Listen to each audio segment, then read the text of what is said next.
Wish TV. All Indiana Politics is your premier source for Indiana politics. Focusing on issues that matter to you. I still want us to be the best in the Midwest. We can't afford another lockdown. Give the citizens of this country the relief they need. Education in the state of Indiana remains priority number one. In-depth, nonpartisan coverage. We don't know exactly where the economy will be in January. People are worried with good reason. Exclusive interviews with Indiana's political leaders. We have the resources here in the state of Indiana to care for those who are in need. Expert analysis on critical legislation. We need to reform those laws. This recovery is going to take some time. We've got to anticipate that there'll be a budget shortfall. From Wish TV, this is All Indiana Politics Podcast on the All Indiana Podcast Network.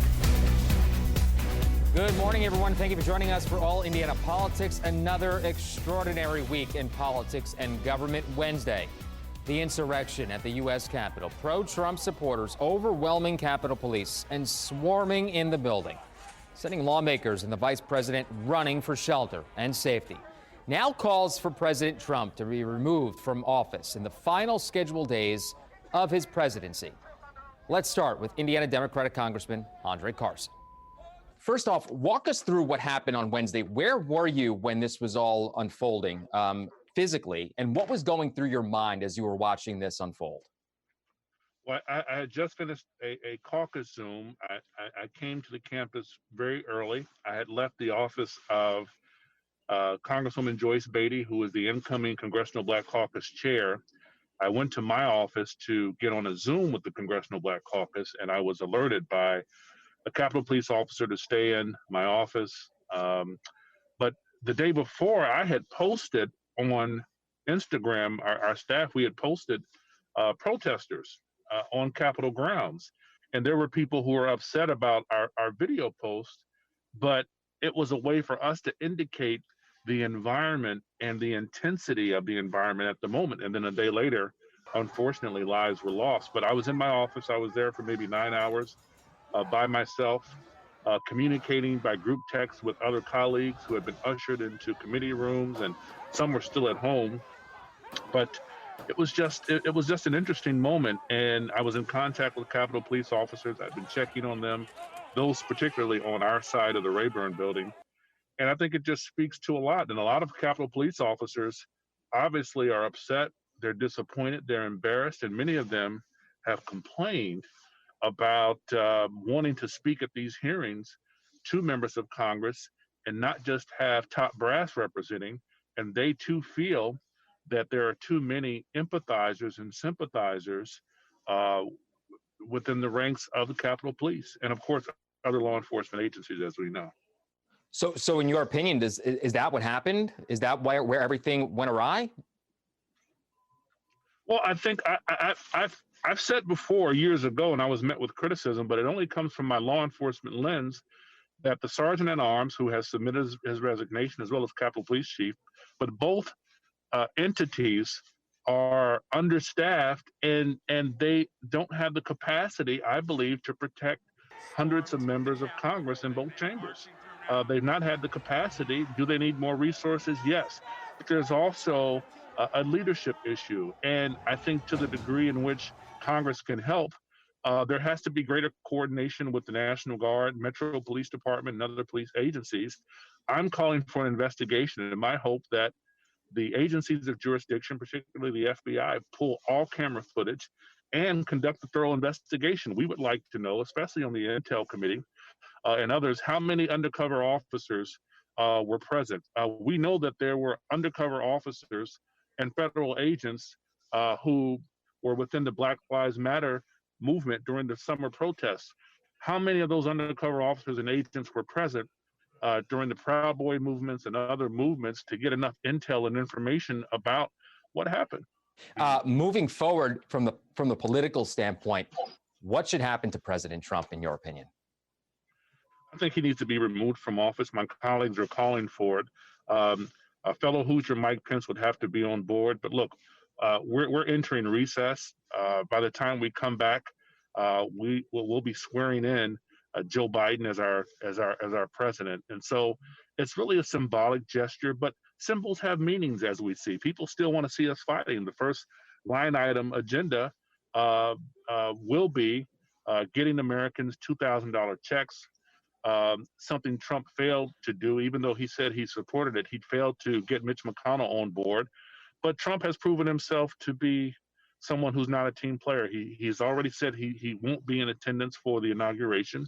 But also, I think it's important to note that we have an opportunity, as Democrats control the White House and both chambers of Congress. We have an opportunity to not only get every American who qualifies their $2,000 check, their taxpayer dollars, but also to tackle a transportation and infrastructure bill that will address the over 15,000 roads and bridges that have to be repaved and resurfaced. It's a job creator for the next 15 to 20 years, and we're going to put millions of Americans to work. We're going to talk about rebuilding our highway system, creating smart roads, revamping our rail system. I'd love to see a high-speed rail line from Chicago to Indy to Louisville or St. Louis. Yeah. Re-regulating our airways, and certainly helping to facilitate more fuel-efficient vehicles and get us away from our dependence on foreign oil. If there's a vote for impeachment, would you vote to impeach the president?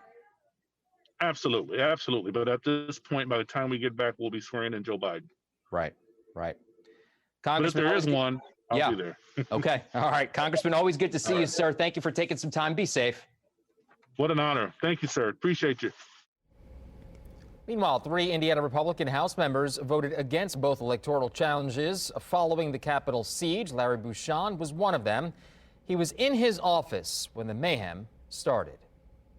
Well, I mean, mainly I was concerned about the safety of everyone involved. I mean, I think not only the members of the House, the vice president, the senators, but the Capitol Police and other law enforcement officials who were trying to maintain order, and ultimately also about the people who were there being peaceful and who were not part of the violent part of the mob that invaded the Capitol. I was just praying that no one would be injured, and unfortunately we found out later that a lady lost her life in the U.S. Capitol from a gunshot wound. The investigation's ongoing for that. So I was just hoping and praying that there wouldn't be anyone injured and that the police would get control of the situation and we could resume the activity in the Congress on behalf of the American people.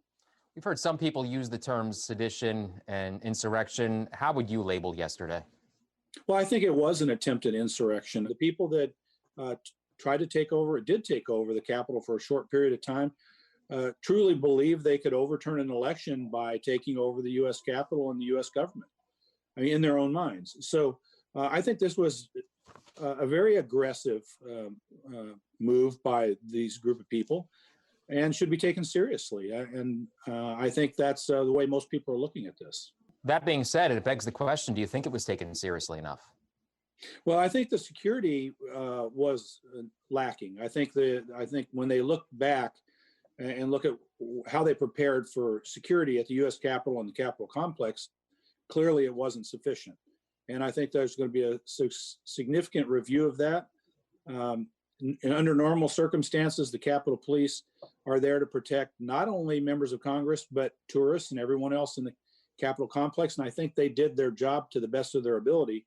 But the overall security situation was not properly handled. And I think we're going to have to figure out going forward how we address that. So after everything settled down and you guys were back on the Senate floor, you decided not to challenge the electoral results. Why not? Well, here's the reason. Because the whole purpose of challenging some of the states, knowing that this was not going to change the outcome of the presidential election, was to have a national debate about some of the irregularities that occurred in certain states during the election. I think most Americans wouldn't dispute that there were some irregularities. And let me just say this, there were irregularities in states that the president won. So I do think that some of the people who were challenging it were a little disingenuous by only challenging states that the president won, first of all. And I was planning to vote to support the objections to keep the national dialogue going until yesterday. And I think that what happened yesterday substantially changed my view.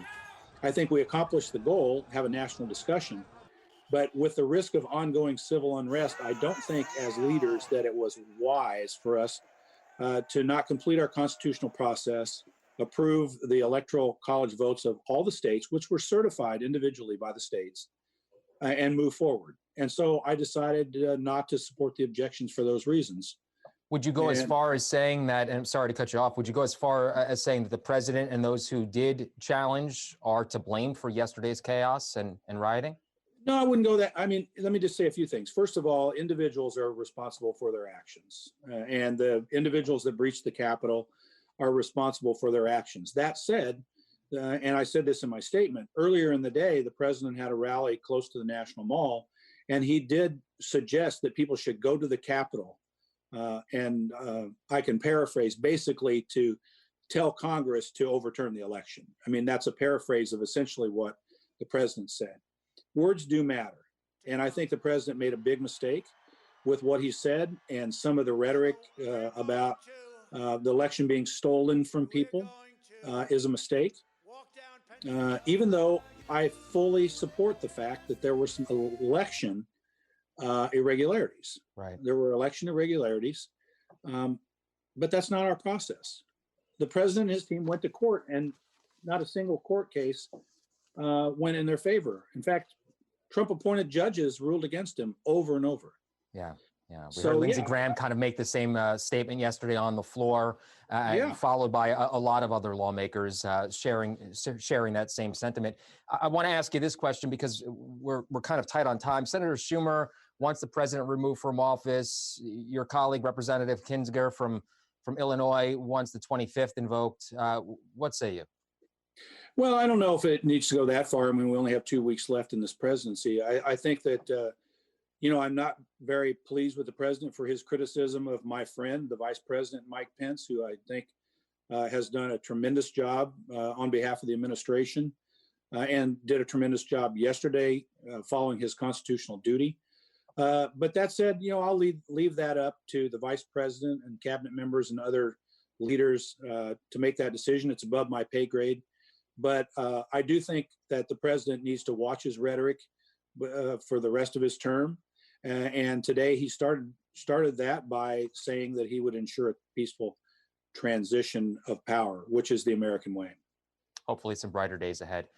Yes. Congressman, thank you very much for your time. We really appreciate it. Good to see you. You're welcome. You're welcome. Thank you. Be safe.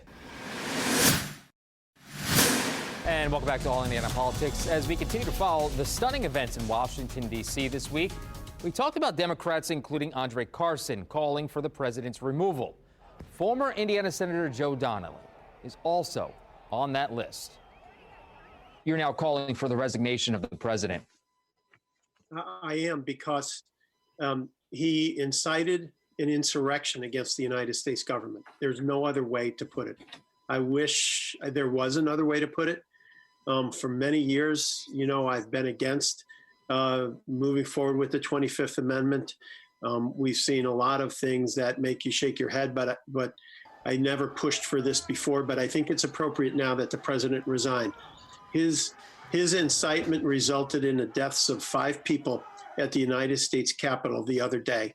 And I think it's appropriate that, because of what he's done, pushed for an insurrection against the very country that he took an oath to the Constitution to lead. I think it's time. And it sounds like a lot of your fellow Democrats and even some Republicans agree with you. But what I'm hearing a lot is the time frame. He only has less than 2 weeks now in office. Is this even conceivable? I understand that. And if it's not conceivable time-wise, so be it. But what I'm very, very concerned about is the fact that we have our aircraft carriers in the Arabian Gulf in regards to Iran, that the president is also in charge of the nuclear weapons codes. And so we not only are trying to make sure that our nation is protected in every way, but I think that these efforts can also help put a guardrail around the president to make sure he doesn't do anything else quite so reckless. When you were watching that all unfold on Wednesday, what was going through your mind? It was actually just, number one, disbelief. And number two, disbelief that they got in the building. I had seen and was really concerned earlier because I had seen a few weeks ago, the president tweeted out be in Washington January 6th. It will be wild. He then, on the morning of, incited the crowd by saying it's time to fight for this, said, let's go to the Capitol and be strong, and I will lead you down there. And so I was really concerned, but I didn't think for 1 second that they'd be able to breach the Capitol Police, because all of my dealings with them, I have such great confidence in them. They're such extraordinary people. And I was in disbelief when they got in the building. There were a lot of Republicans who tried to be very, very responsible and never got involved in this effort. This effort that you saw trying to, in effect, overthrow the election of Joe Biden. And so this was not just this had Democrats and Republicans trying to do the right thing as Americans. But we had others on the Republican side who were part of trying to stop this election, who, in effect, you saw one of the senators with his fist up to the crowd outside before this all started. And so I think for those senators and members of Congress who participated in this, who said that, they were going to try to overthrow the election, I really think this is a stain on their name for the rest of their lives. Joe Donnelly, good to see you, sir. Thank you for taking some time. Thank you very much. Take care. Thanks. Coming up, Governor Eric Holcomb talks about President Trump, the violence at the Capitol, and what to expect from his second term in office. Welcome back. It was clearly a big week in politics, both nationally and locally, and Indiana Governor Eric Holcomb has been vocal about it all. I spoke with the governor on the events that unfolded in Washington, D.C., as well as the vaccine rollout and his upcoming budget proposal. Governor, I spoke with Indiana Congressman Andre Carson a little while ago. He wants the president removed from office. Some Republicans feel the same. You were the campaign chairman for Donald Trump here in Indiana. Do you think he's lived up to the job of president, specifically over the past week? I think, and I try to remain very disciplined about this and focused on my job. I think the people elect a president or a governor or a mayor or a commissioner. The people have spoken. And if the people's representatives in Washington, D.C. are of another mind, then that's up to them. And I can respect someone who has thought through their responsibility for their job, but that's on them. And again, just like if this case were happening in here, would be held accountable for my actions or decisions, they will as well. What I do know is I take a broader view of this, what's unfolding over the course of from our founding to where we are today. And in 2 weeks from now, and quite honestly, I don't know what all they can get done. It changes every day what they say their priorities are. So trying to keep up with what they say they want and what they're going to do, I don't hold my breath. Having said that, I look forward to working with, in 2 weeks from now, with the administration, with Congressman Carson, with our delegation, as we have on both sides of the aisle. This is one of our strengths here in Indiana, to make sure that Indiana's stronger and better off 4 years from now than we were 4 years ago. How can Indiana speed up the rollout of the vaccine? Understanding that limiting factor, the more people that talk to other folks who have been vaccinated and learn of the efficacy of this and learn of the little side effects and see others vaccinated and then carrying on with their duties and their lives, I think the more will gravitate toward getting the vaccine, and that will help us accelerate through this whole ordeal.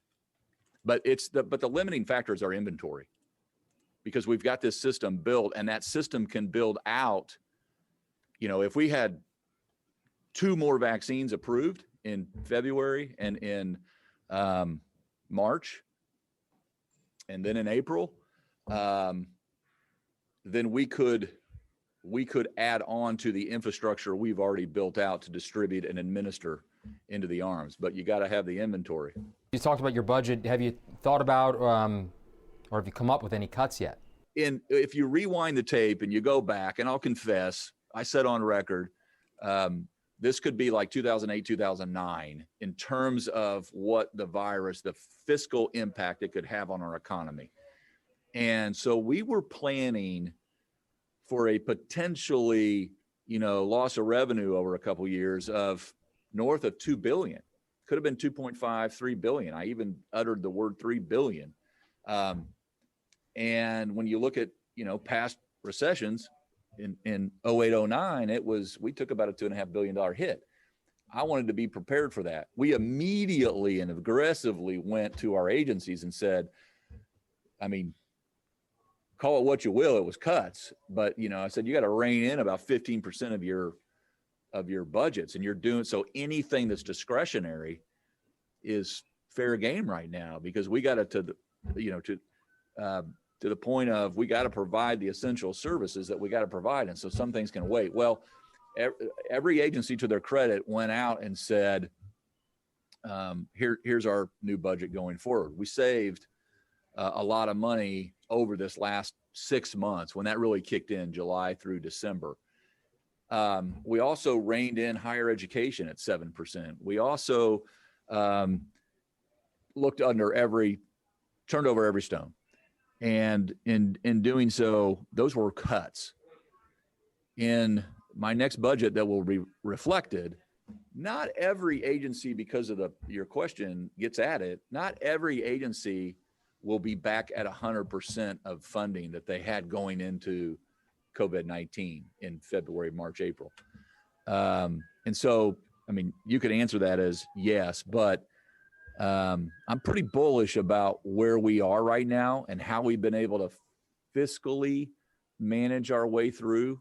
I'm bullish about the future. So much so that I believe we can, for the most part, restore agency budgets and even pay off some debt and increase funding in terms of our education investments.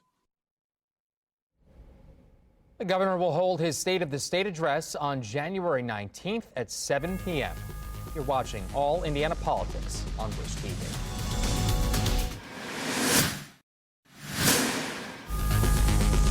Thank you for joining us for All Indiana Politics this week. A reminder that this week, Governor Eric Holcomb, Lieutenant Governor Suzanne Crouch, and Attorney General Todd Rokita will take their oaths of office. We'll be back here next Sunday morning at 9:30. Have a great rest of your weekend. From Wish TV, this is All Indiana Politics Podcast on the All Indiana Podcast Network. Watch All Indiana Politics live Sunday mornings at 9:30 on Wish TV and at wishtv.com. Subscribe to this podcast and listen weekly here on the All Indiana Podcast Network. And be sure to discover even more great podcasts at allindianapodcastnetwork.com.